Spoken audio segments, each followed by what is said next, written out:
Kini tiba saatnya kita akan persiapkan hati kita untuk mendengarkan firman Tuhan. Tetap dalam hadirat Tuhan. Sungguh Kau Tuhan, Allah yang baik Tuhan. Kau Allah yang kekal, Kau Raja yang baik Bapa bagi setiap kami. Haleluya Yesus. Haleluya Tuhan.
Sepertimu Yesus.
Bapak Ibu jemaat untuk bangkit berdiri.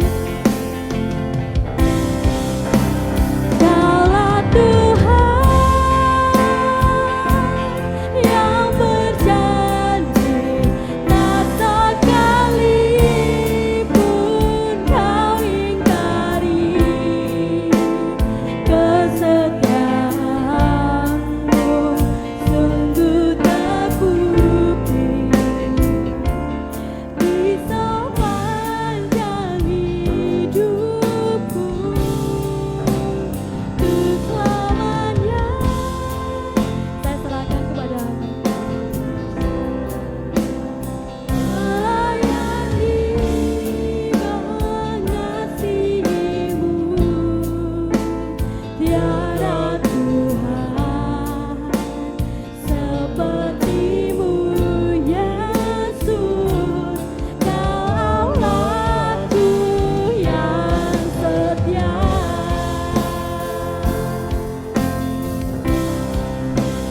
Kaulah Tuhan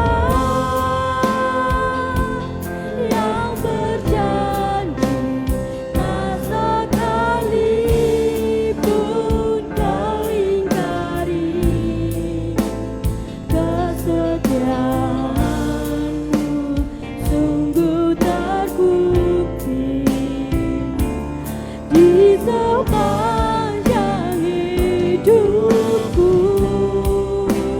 untuk selamanya ku mau setia melayani mengasihi-Mu,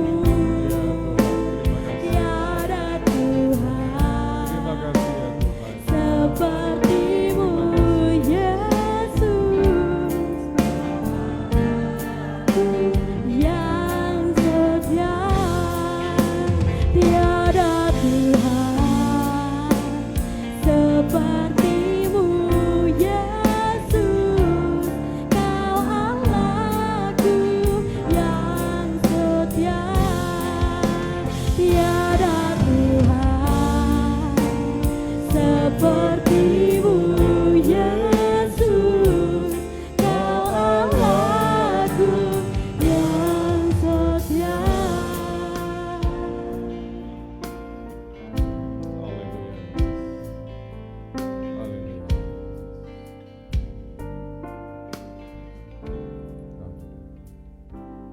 Kami mengucap syukur Tuhan untuk semua kebaikan dan kasih setia yang Tuhan limpahkan buat kami. Terima kasih untuk penyertaan-Mu. Terima kasih untuk segala berkat-berkat yang Kau limpahkan buat kami. Ini waktu buat kami untuk kembali belajar akan kebenaran firman-Mu ya Tuhan. Kiranya Engkau menolong kami ya Tuhan, agar kami bisa mengerti dan memahami apa yang Tuhan ingin ajarkan buat kami semua seluruh sidang jemaat-Mu ini ya Tuhan. Terima kasih, urapi hamba-Mu, urapi kami semua. Di dalam nama Tuhan Yesus kami mengucap syukur dan berdoa. Amin. Silakan duduk Bapak Ibu.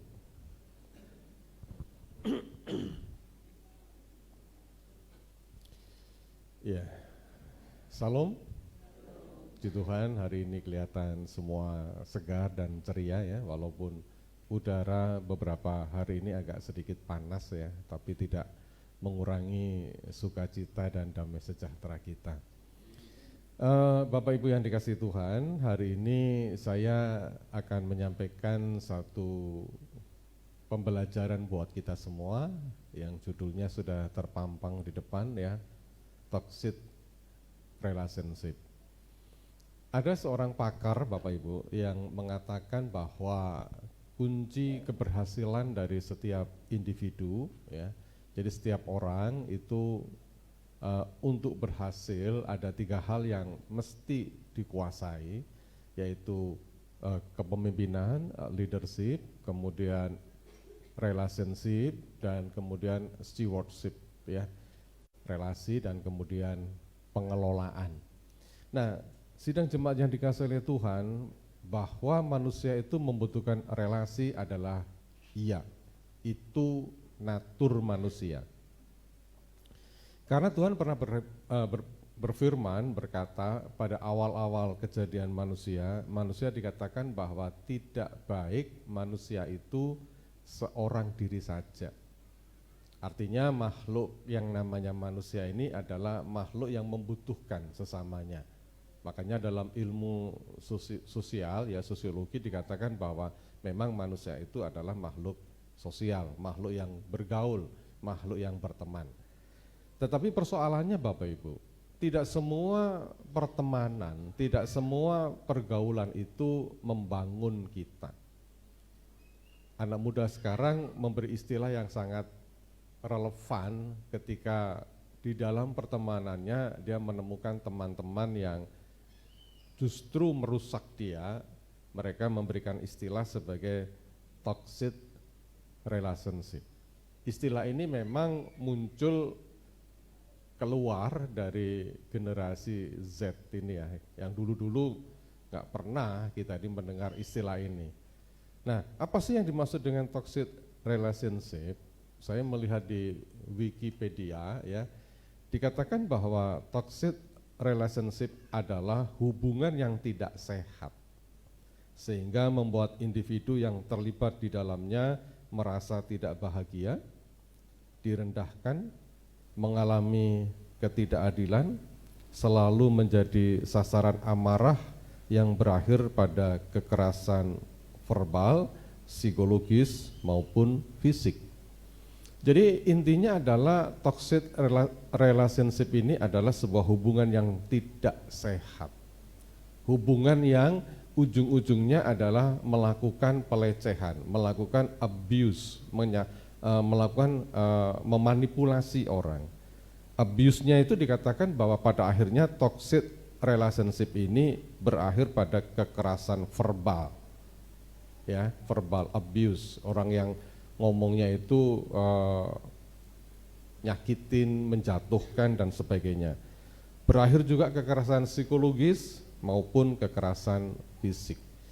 Nah, apakah Alkitab pernah bicara tentang toxic relationship ini? Apakah Alkitab pernah menyoroti sebuah hubungan yang tidak sehat ini? Ada Bapak Ibu. Kalau kita melihat di dalam 1 Korintus 15 ayat yang ke-33, maka kita akan menemukan sebuah nasihat yang diberikan oleh Rasul Paulus kepada jemaat di Korintus yang berkata, janganlah kamu sesat. Pergaulan yang buruk merusakkan kebiasaan yang baik. Pergaulan yang buruk, hubungan yang tidak sehat, relasi yang tidak sehat akan merusakkan kebiasaan yang baik, merusakkan karakter yang baik. Dalam terjemahan yang lain, kebiasaan yang baik itu disebutkan sebagai good karakter. Kebiasaan yang karakter yang baik itu akan dirusak ketika kita memiliki pergaulan yang buruk, ketika kita memiliki relasi yang buruk. Bukankah ini bicara tentang toxic relationship? Pertanyaannya Bapak Ibu, apakah kita semua ini adalah korban daripada toxic relationship? Bisa iya, bisa tidak. Bisa iya, kita ngerasa bahwa kita menjadi korban toxic relationship, tapi jangan-jangan kita ini adalah pelaku toxic relationship. Itu sebabnya hari ini kita akan melihat apa yang firman Allah katakan, apa yang firman Tuhan katakan tentang sebuah hubungan yang racun ini, yang toxic relationship ini. Saya akan kasih contoh sebuah peristiwa di dalam Alkitab, Bapak Ibu, di dalam Kejadian pasal 3 ayat 12 sampai yang ke-13. Kita akan menemukan sebuah kisah tentang gambaran daripada hubungan yang beracun ini. Saya akan bacakan. Kejadian 3 ayat yang ke-12 sampai 13. Manusia itu menjawab, perempuan yang kau tempatkan di sisiku, dialah yang memberi dari buah pohon itu kepadaku, maka ku makan. Kemudian berfirmanlah Tuhan Allah kepada perempuan itu, apakah yang telah kau berbuat ini?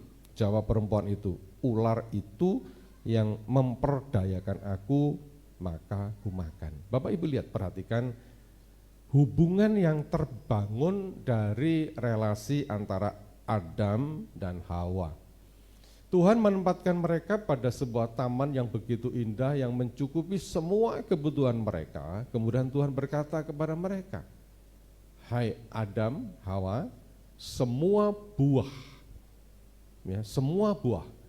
di taman ini boleh kamu makan, kecuali satu, buah pengetahuan baik dan jahat. Ketika engkau menyentuh dan memakannya, pada saat itu juga engkau akan mati."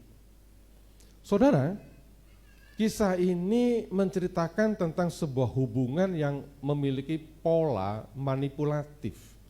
Manipulatif itu adalah licik, ya, cerdik untuk memutarbalikkan fakta kebenaran. Jadi kebenaran itu diputarbalikkan secara licik, secara mulus, sehingga partner kita, relasi kita tidak menyadari bahwa orang yang menjadi partnernya itu telah memanipulasinya dia. Apa yang terjadi di sini? Ketika Hawa seorang diri, tiba-tiba datang ular yang memanipulasi fakta kebenaran. Ular itu berkata, "Hawa, bukankah semua pohon ini boleh kamu makan?" Hawa berkata, "Oh, enggak boleh, ada satu buah yang enggak boleh."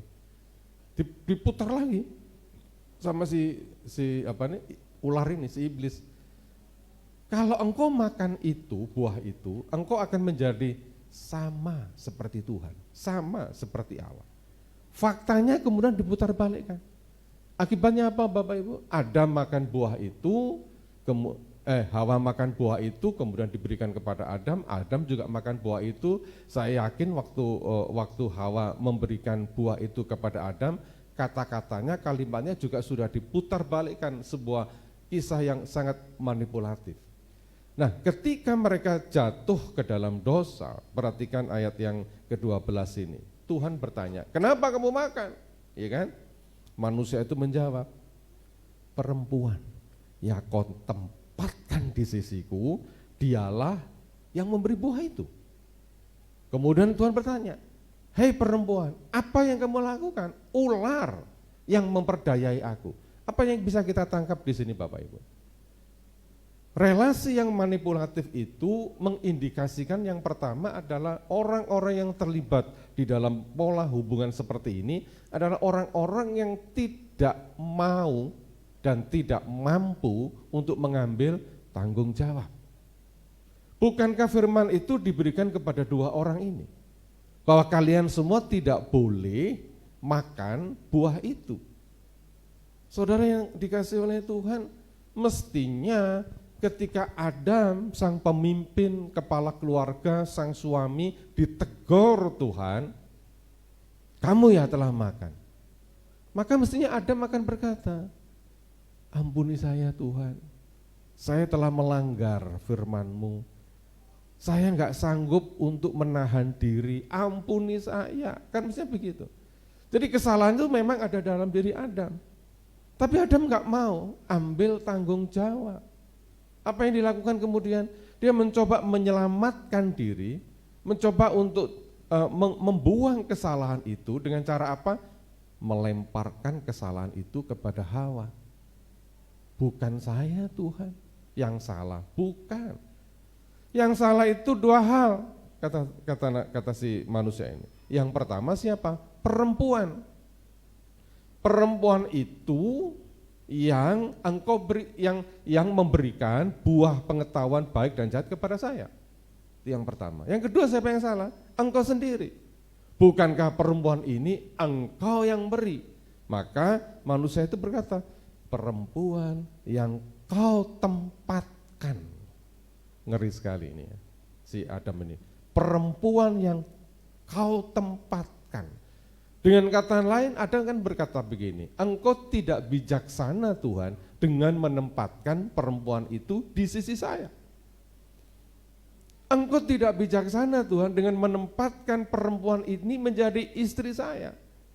Oleh sebab itu siapa yang salah? Engkau. Engkau yang menempatkan. Dan kemudian berlanjut. Dan perempuan ini pusat kesalahan itu. Dia memberikan buah itu kepada saya. Nah, ini yang saya sampaikan Bapak Ibu. Toxic relationship, ketika di dalam hubungan itu masing-masing individu tidak berani, tidak mampu mengambil tanggung jawab ketika ada persoalan di dalam masalah relasi itu.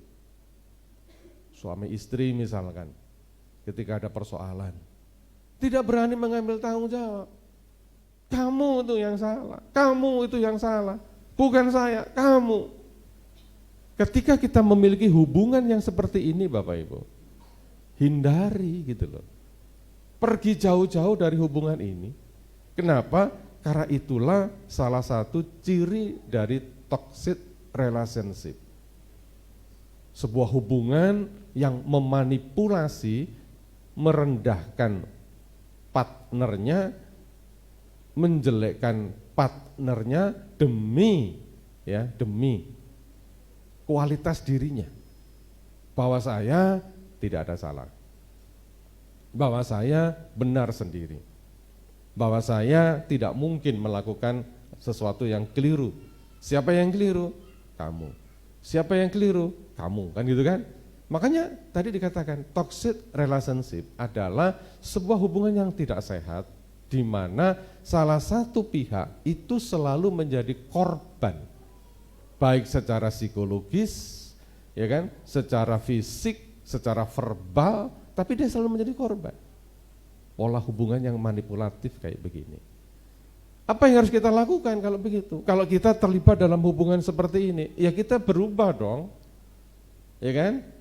Kita koreksi diri. Kalau selama ini dalam hubungan itu kita ini selalu menyalahkan orang lain, tidak pernah merasa diri saya bersalah, engkau tidak akan pernah maju di dalam hubunganmu. Engkau gagal di dalam mengembangkan relasi dengan orang lain. Pertanyaannya gini loh Bapak Ibu, siapa sih yang bisa bertahan, berelasi, berhubungan dengan orang yang tidak pernah ambil tanggung jawab, tetapi selalu menyalahkan orang lain?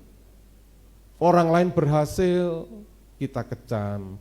Orang lain lebih untung daripada kita, ya kita omongin. Orang lain lebih oke dari kita enggak nyaman dengan orang itu. Dan kalau kita punya karakter yang kayak begini, bertobat. Koreksi diri. Kira-kira bagaimana hubungan saya selama ini? Relasi saya selama ini kayak apa? Ini tidak bicara relasi hanya sekedar dengan istri, suami, anak atau dan sebagainya. Tapi ini relasi dengan sesama, dengan masyarakat di sekitar kita. Kita gampang enggak ya menyalahkan orang tapi sulit untuk mengambil tanggung jawab. Kalau itu yang terjadi, engkau harus bertobat. Kenapa? Karena di awal tadi saya bilang kan, keberhasilan seseorang, kesuksesan seseorang, salah satu faktornya adalah keterampilan dalam berelasi. Ketika kita nggak mampu berelasi Bapak Ibu, suka nyalain orang, tidak mau tanggung jawab, orang tidak akan mau untuk berlama-lama dengan kita dalam sebuah relasi. Banyak orang akan menghindari kita. Dan ketika orang itu menghindari kita, bagaimana mungkin kita bisa berhasil di dalam kehidupan kita? Jadi, hal yang pertama yang ingin saya sampaikan adalah kita ini harus belajar untuk tidak melakukan manipulatif di dalam menjalin relasi dengan banyak orang. Manipulasi itu memperdayai Bapak Ibu. Ngakali ya, bahasa Jawanya lebih enak ini, ngakali. Ngakali orang-orang yang ada di sekitar kita. Itu yang pertama. Toxic relationship, tanda yang pertama adalah relasinya itu adalah relasi yang manipulatif.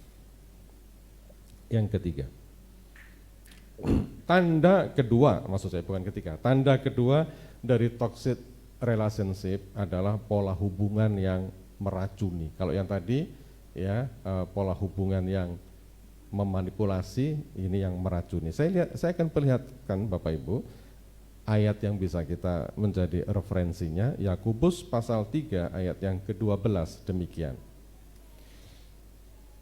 Adakah sumber memancarkan air tawar dan air pahit dari mata air yang sama? Saudara-saudaraku, adakah pohon ara dapat menghasilkan buah zaitun dan adakah pokok anggur dapat menghasilkan buah ara? Demikian juga mata air asin tidak dapat mengeluarkan air tawar. Kita lompat Amsal 4 ayat ke-23. Jagalah hatimu dengan segala kewaspadaan, karena dari situlah terpancar kehidupan.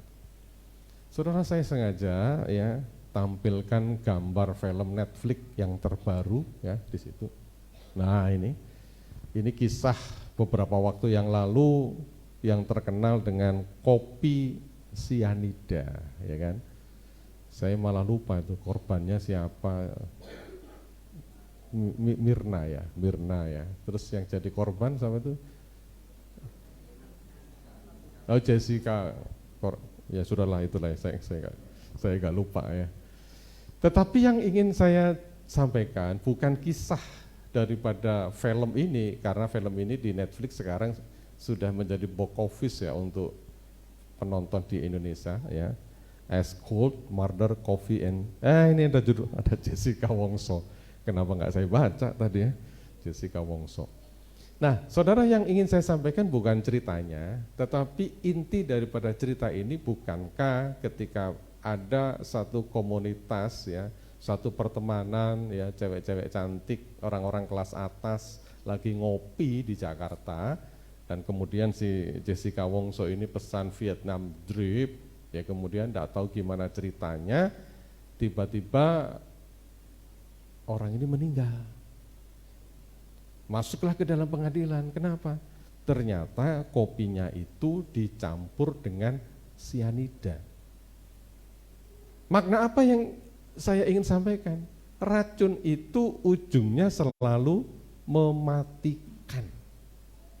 Walaupun di dalam film ini sebetulnya sedang menyindir peradilan di Indonesia yang enggak jelas, yang membingungkan, yang bias, tidak ada bukti-bukti yang jelas, tapi ada terdakwanya, itu intinya film ini. Tetapi yang ingin saya sampaikan adalah racun itu tidak kelihatan, tetapi mematikan. Bayangkan Bapak Ibu, kopi yang sedemikian enak ya, jenis Vietnam drip, sebetulnya kalau kita ngomong kopi ya, saya ini suka kopi Bapak Ibu. Kalau ngomong Vietnam drip, biayanya agak mahal. Coba kalau ngomong kopi dikasih susu melek, murah. Intinya sama Bapak Ibu. Jadi kopi kasih susu melek SKM diaduk-aduk gitu, diminum. Biayanya itu nggak lebih dari 5.000, paling ya 3.000, 4.000 lah. Tapi kalau sudah kasih nama Vietnam drip, harganya bisa melambung. Nah, saudara, yang ingin saya sampaikan adalah apapun ya yang kita nikmati mengandung racun, itu pasti akan membunuh kita. Nah, hubungan, relasi, di mana di dalam hubungan itu adalah ada sesuatu yang meracuni kita, toxic relationship itu pasti akan membuat karakter seseorang, kepribadian seseorang akan mati karena mendapat racun. Nah, apa racun yang seringkali muncul di dalam relasi itu? Perhatikan ayat yang ke-11. Adakah sumber memancarkan air tawar dan air pahit dari mata air yang sama? Kepahitan. Saudara, ada banyak dalam kehidupan kita orang-orang yang di masa lalunya itu mengalami kepahitan, tetapi kepahitan itu belum tuntas, belum selesai. Saya ingin sedikit cerita Bapak Ibu ya. Saya ini punya proyek pribadi ya. Saya lagi menulis buku tapi nggak selesai ini ya. Nggak tahu udah berapa bulan belum selesai saya tulis buku. Nah, salah satunya adalah satu topik konseling dan ada satu subjudul kecil, subjudulnya itu adalah mengapa butuh konseling. Banyak orang berpikir bahwa orang konseling itu butuh konseling karena dia sedang mengalami persoalan, sedang mengalami pergumulan berat sehingga butuh konseling. Banyak orang berpikir begitu. Ini keliru. Sebetulnya tidak begitu. Konseling itu dibutuhkan ketika di dalam kehidupan kita itu potensi hidup kita, potensi yang kita miliki itu tidak bisa berkembang secara maksimal. Kenapa potensi kita itu tidak bisa berkembang secara maksimal, Bapak Ibu? Oleh karena ada kedukaan, pengalaman pahit, kebutuhan-kebutuhan tak terpenuhi di masa yang lalu yang menghimpit potensi kita sehingga tidak bisa berkembang. Nah, salah satu yang menghimpit potensi kita itu tidak bisa berkembang adalah akar kepahitan. Kepahitan-kepahitan, trauma-trauma di masa yang lalu. Jadi saudara yang terkasih, ketika ada trauma-trauma dalam kehidupan kita, kepahitan-kepahitan kita di masa lalu yang belum tuntas sampai hari ini, maka semua ucapan kita, semua omongan kita itu rasanya pasti pahit. Kehidupan saya sebetulnya banyak mengalami kepahitan. Contoh misalkan, saya ini lahir tanpa pernah ketemu bapak saya. Itu kepahitan yang paling dalam hidup saya. Banyak orang tidak tahu ketika saya melewatkan masa remaja, itu banyak linangan air mata. Nah ini akar kepahitan, kenapa? Saya nggak pernah ketemu. Saya masih ingat Bapak Ibu, ketika kelas 3 SD, teman-teman tuh ngomong, ayo kita ke rumahnya Pritono gitu kan. Nah saya pesan sama ibu saya, nanti kalau teman-teman saya datang, di balik ruangan itu ada ruangan kecil, rumah saya waktu itu di Kasin Gang 5. Tolong nanti radionya disetel. Duh kenapa?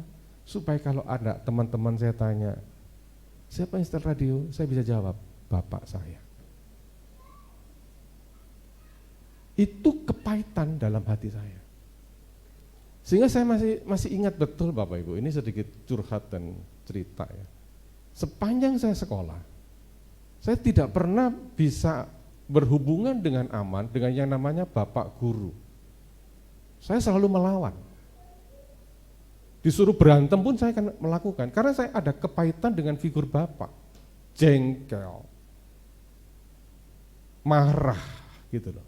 Itu kepahitan. Saya nggak bisa terima bagaimana saya dibesarkan tanpa kasih sayang seorang bapak. Nggak pernah ketemu. Lidah saya tidak pernah menyapa Pak. Nggak pernah. Itu pergumulan saya. Tetapi satu kali Tuhan itu sungguh-sungguh sangat baik. Ketika saya kuliah semester 4 atau semester 5 di Fakultas Hukum, dengan kepedihan hati saya berdoa, seakan-akan Tuhan itu bicara, bukankah aku bapakmu? Bukankah aku mengasihi engkau? Itu betul-betul menyiram hati saya. Sehingga di akhir doa itu saya bilang, saya mau melayani Tuhan. Saya mau jadi hamba Tuhan. Ada proses pembenaran. Nah proses ini saya tahu kapan bahwa hati saya itu penuh kepahitan dengan figur ayah itu kapan? Ketika saya melakukan konseling dengan Pak Paul Gunadi, salah satu dosen di saat. Kepahitan itu kemudian lepas, potensi saya dalam berelasi dengan banyak orang mulai membaik. Saya bisa menerima figur bapak, saya bisa menerima pemimpin-pemimpin yang saya kategorikan sebagai figur bapak, saya mulai bisa terima. Kenapa? Karena kepahitan itu tersingkirkan. Sidang jemaat yang dikasihi Tuhan. Kepahitan apa yang kita alami Bapak Ibu? Kepahitan merasa miskin ketika kita tumbuh besar. Kepahitan kita merasa ditinggalkan orang yang kita kasihi ketika kita bertumbuh besar. Kepahitan kita dilecehkan, kepahitan macam-macam. Ketika engkau belum selesai, engkau belum tuntaskan kepahitan itu, maka saya mau katakan, semua kata-katamu, semua omonganmu itu rasanya pasti pahit. Pasti.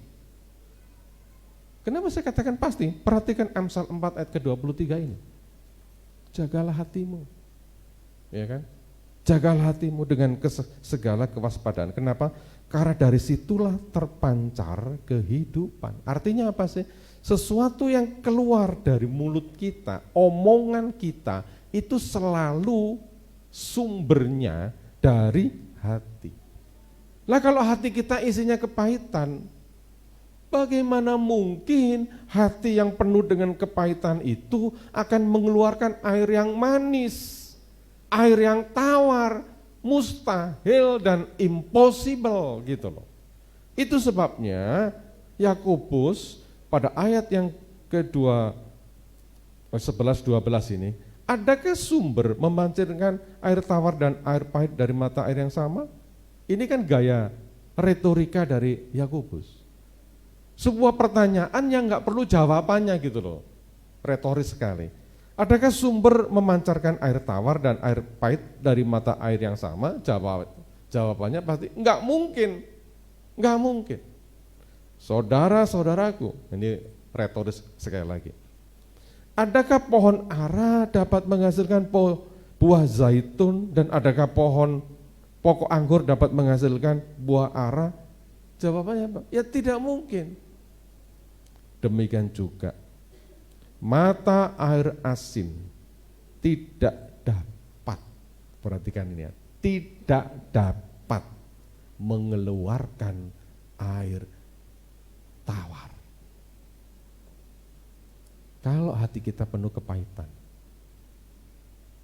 Alkitab yang katakan, bukan saya. Kalau hati kita penuh dengan kepahitan, engkau tidak akan dapat mengeluarkan kata-kata, komunikasi, nasihat yang membangun orang. Enggak dapat. Demikian juga mata air asin tidak dapat mengeluarkan air tawar, tidak dapat. Nah, kepahitan itu akan meracuni orang yang menjadi partner bicara kita. Kenapa? Karena yang diucapkan selalu hal-hal yang pahit, gitu loh. Hal-hal yang nggak enak, hal-hal yang negatif, gitu. Selalu keluar mulutnya ini, keluar. Dan ini adalah tanda kedua dari toxic relationship. Mari kita introspeksi Bapak Ibu. Kalau dalam keseharian kita banyak orang yang tersakiti oleh karena kata-kata kita, banyak orang yang tersakiti oleh karena cara kita berkomunikasi, banyak orang yang tersakiti oleh karena topik-topik pembicaraan yang muncul dari mulut kita. Tidak salah kalau kita harus bertekuk lutut di bawah kaki Tuhan. Amin. Meneteskan air mata di hadapan Tuhan dan berkata, Tuhan, angkat semua akar kepahitan di dalam hati saya. Buang semua akar kepahitan itu supaya saya bisa bicara yang membangun bagi orang lain. Dan kita terus berusaha.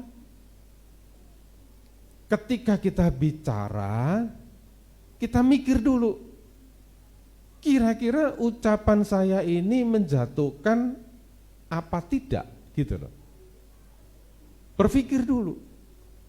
Manusia itu kan lebih senang ngomong dulu baru mikir. Hari ini kita belajar Bapak Ibu. Apakah saya sudah sempurna? Jelas tidak. Banyak kali saya melakukan kesalahan. Tapi firman ini kan bukan kan seperti pedang bermata dua, buat jemaat juga buat yang khotbah kan begitu kan. Sekarang kita berpikir, omongan kita ini nyakitin orang apa enggak? Sebelum ngomong kita pikir gitu loh. Jangan ngomong dulu baru mikir. Banyak orang yang terlukai. Ya kan?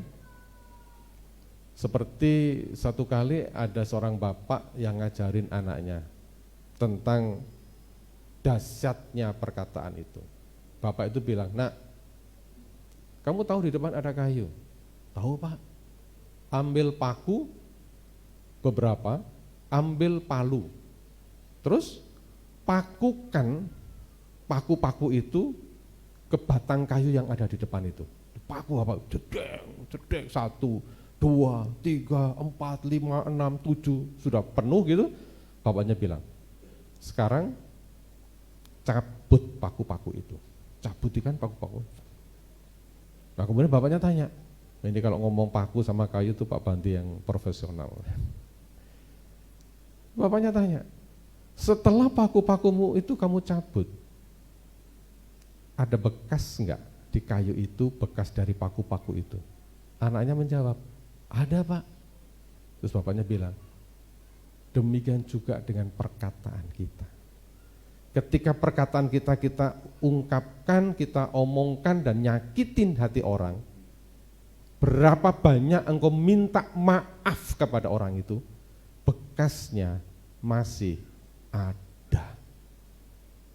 Betul nggak Bapak Ibu? Bekasnya masih ada. Bagi suami istri, hati-hati kalau ngomong dengan pasangannya. Ya, jengkel gitu. Lapo aku biyen rabi mbek kon. Nyesal aku menikah dengan engkau. Kemudian beberapa saat minta maaf. Saya mau tanya, kata-kata itu terhapus enggak dari ingatan pasangan kita? Terhapus enggak? Halo? Tidak. Tetap melekat. Itu sebabnya jangan ngomong kata-kata yang mengandung racun. Amin Bapak Ibu. Jangan mikir gitu loh. Yang terakhir, pola hubungan yang merusak. Efesus 4 ayat yang ke-23. Janganlah ada perkataan kotor keluar dari mulutmu, tetapi pakailah perkataan yang baik untuk membangun di mana perlu, supaya mereka yang mendengarnya beroleh kasih karunia. Perhatikan baik-baik teks ini, supaya kita menjadi pribadi-pribadi yang baik. Sungguh-sungguh perhatikan. Janganlah ada perkataan kotor. Kotor. Bapak Ibu, kalau kita sekarang melihat di media sosial, para pejabat-pejabat publik, politisi-politisi itu gampang dan mudah mengucapkan kata-kata yang kotor dan tidak pernah memperbaikinya. Seakan-akan kata-kata kotor itu menjadi merek kredibilitas dia untuk menyatakan keberanian dengan lawan politiknya. Sekarang ya, ada dua kata-kata kotor yang menjadi virus sehingga dipakai banyak orang, dan ketika orang itu ngomong dua kata ini yang lagi viral ini, seakan-akan menjadi sesuatu yang biasa karena public figure ngomong kata-kata ini begitu enteng keluar dari mulutnya. Apa itu? Yang pertama kata bangsat, tolol, dungu. Seakan-akan ini sesuatu yang biasa gitu loh. Kenapa? Karena public figure yang ngomong. Saya lihat di Twitter, orang kalau maki sekarang nggak sungkan-sungkan, bangsat, tolol, dungu. Ini yang terjadi. Yang kedua ya adalah kata jancuk. Nah ini saya ngomong ini supaya jelas, jangan ditiru. Ya, oh Pak Britono miso itu, bukan, ini contoh Bapak Ibu, contoh. Bisa paham ya? Contoh.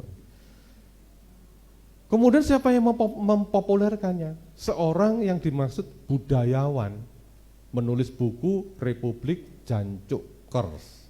Tiap kali nyapa orang, jancuk dan sebagainya itu gampang diucapkan.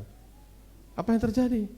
Di TikTok, Reels, banyak orang ngomong jancuk itu dengan enteng. Saya waktu kecil Bapak Ibu, ditapuk ngomong jancuk itu sama ibu saya. Bener gak ada yang punya pengalaman kayak saya? Ditapuk. Ibu saya ngajari, ajining diri, soko ing lati. Ajining diri itu adalah penghargaan kita, self esteem kita itu dihargai dari penggunaan kata. Sehingga kalau saya ngomong jancuk, pok gitu. Takut saya. Tapi sekarang banyak. Saya kemudian penasaran. Apa kata Wikipedia terhadap kata jancuk? Itu memang kata-kata umpatan kasar yang memang tidak cocok dengan norma-norma kemasyarakatan. Tapi perhatikan baik-baik. Dua kata ini, bangsat dan jancuk, itu sekarang menjadi sesuatu yang umum. Karena dibiasakan diucapkan oleh tokoh-tokoh publik. Tapi saya mau tanya Bapak Ibu, dengar baik-baik, saya mau tanya. Bapak Ibu nuruti apa kata firman Tuhan atau nuruti kata tokoh-tokoh masyarakat tadi? Kalau saya nuruti firman Tuhan. Apa itu? Jangan ada perkataan kotor keluar dari mulut saya. Jangan ada umpatan, meso, wong Jawa ini tepat sekali. Ojo meso, Gerisman nggak ngerti meso. Nanti tanya sama yang lain. Nah saudara, kenapa? Perhatikan ini. Saya tidak hanya bicara dalam perspektif Alkitab, tapi dalam perspektif psikologi. Ada seorang profesor namanya Profesor Michael P. Leiter, PhD. Ya. Kenapa juga kok nggak Michael Jeskiel gitu ya? Ini Michael Leiter. Kayaknya pinternya mirip-mirip deh ya, kan gitu ya. Profesor Michael B. Leiter, PhD, pakar psikolog dari Deakin University Australia, dibilang begini Pak, perhatikan ini supaya kita bisa paham. Perkataan kasar dikenal sebagai dengan istilah ya, incivility. Nah, incivility ini berdampak, perhatikan baik-baik. Jadi ini bukan sesuatu yang netral, berdampak pada penurunan motivasi yang pada akhirnya akan berujung pada menurunnya prestasi dan juga performa. Jadi kata-kata kasar itu, kata-kata kotor itu ya kasar tadi, bukan sekedar sesuatu yang kemudian menguap di awang-awang, kata-kata yang hampa nilai, bukan. Tapi incivility itu mampu membuat motivasi dan prestasi, performa itu menjadi menurun. Coba bayangkan ya, orang tertentu ini ngomong presiden kita ini sudah bangsat, tolol, dungu. Untung presiden kita itu berjiwa besar, tidak berdampak. Coba kata-kata itu diucapkan kepada anak kita yang masih dalam taraf belajar, anak-anak kita yang usia SD, anak-anak kita yang masih dalam fase pra-remaja sedang mencari jati diri. Terus bapaknya bilang, nak kamu itu bangsat, tolol, dungu. Kira-kira dia bisa maksimal nggak dalam sekolah? Saya jamin tidak. Kenapa?